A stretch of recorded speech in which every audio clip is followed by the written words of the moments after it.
let's go and make profit, let's go. No, it's not just about profit, it's about sustainability. Profitable and sustainable venture is, but in snail farm we have a huge demand. Like the demand in snail farm is very huge, but the supply is actually few.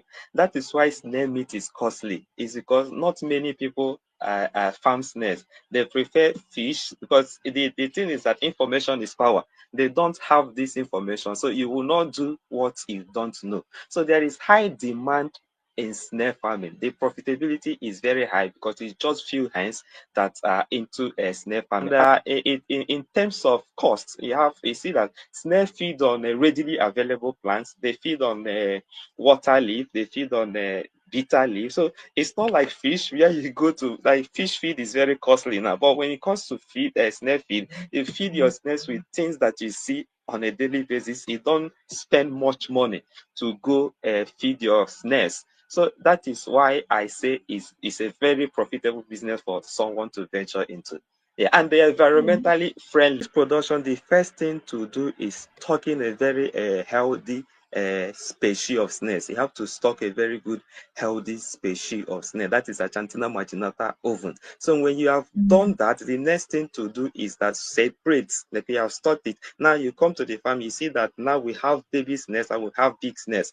You now have to separate the baby snails from the big snails. You don't keep those two snails together.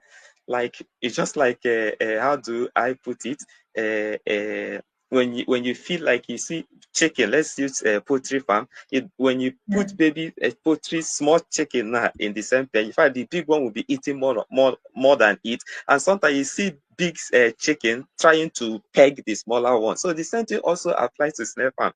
So you don't keep the two together because snails also crawl in each other because these baby snails are still tender. The shell, they are not strong enough. So when you leave the two together, the big one can actually eat up that small one, like crawl on it, then eat it up because the shell of that baby snail is still tender and it contains calcium, and snails love calcium a lot. So it's very important that you separate the two. Anyone listening to us today and you want to start up your snail farm, number one thing you must do, I say you must do, is what? Research and also attend training. Before you start up your farm, research. This farm that I want to do, how much do I know of it? Now you have to attend training. Like you don't need a bachelor degree to become a snail farmer with basic knowledge. Now we have a lot of people online that can actually see you through. Like I'm a mentor, I can do that for you. I will have YouTube there. You can go on the YouTube, watch a whole lot of video. It's not something that you just jump into without